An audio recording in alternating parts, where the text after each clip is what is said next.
તિમોથીને Paul પ્રેરિત લખેલો પહેલો પત્ર એનો 3 અધ્યાય। પહેલો તિમોથી એનો 3 અધ્યાય। જો કોઈ માણસ અધ્યક્ષ પદની ઈચ્છા રાખે છે તો તે ઉમદા કામની ઈચ્છા રાખે છે, એ વચન માનવા યોગ્ય છે। અધ્યક્ષ તો નિર્દોષ, એક સ્ત્રીનો પતિ, પરહેજગાર, શુદ્ધ હૃદયનો, સુવ્યવસ્થિત, આતિથ્ય કરનાર, શીખવી શકે એવો, મદ્યપાન કરનાર નહીં, મારનાર નહીં, પણ સહનશીલ, કજિયા કરનાર નહીં, દ્રવ્ય લોભી નહીં, પોતાના ઘરનાને સારી રીતે ચલાવનાર, પોતાના છોકરાને પૂર્ણ ગાંભીર્યથી આધીન રાખનાર એવો હોવો જોઈએ। કેમ કે જો કોઈ માણસ પોતાના ઘરનાને બરાબર રીતે ચલાવી જાણતો નથી તો તે દેવની મંડળીને સંભાળ કેવી રીતે રાખશે? નવો શીખવ નહીં જોઈએ, રખેને તે ગર્વિષ્ઠ થઈને શૈતાનના જેવી શિક્ષામાં આવી પડે, વળી તે નિંદાપાત્ર ન થાય, ત્યાં શૈતાનના ફાંદામાં ન ફસાય।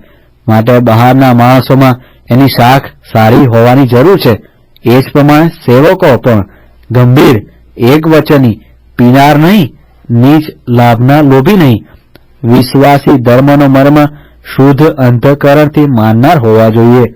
તેઓની પ્રથમ પારખ થવી જોઈએ, પછી જો નિર્દોષ માલુમ પડે તો તેઓ સેવકનું કામ કરે।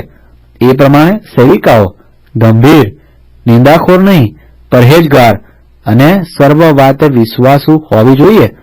વળી સેવક એક જ સ્ત્રીનો પતિ, પોતાના છોકરાને ઘરનાને સારી રીતે ચલાવનાર હોવો જોઈએ।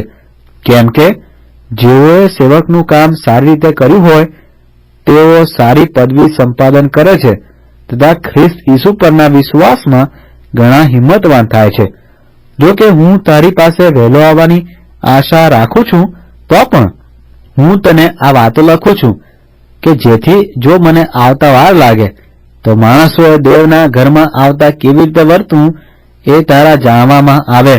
એ ઘર તો જીવતા દેવની મંડળી, સત્યનો સ્તંભ તથા પાયો છે। બેશક સતધર્મનો મર્મ મોટો છે, તે મનુષ્ય સ્વરૂપમાં પ્રગટ થયો, આત્મામાં ન્યાય ઠરાવાયો, દૂતોના જોવામાં આવ્યો, તેની વાત વિદેશીઓમાં પ્રગટ થઈ, તેના પર જગતમાં વિશ્વાસ કરવામાં આવ્યો અને તેને મહિમામાં ઉપર લેવામાં આવ્યો।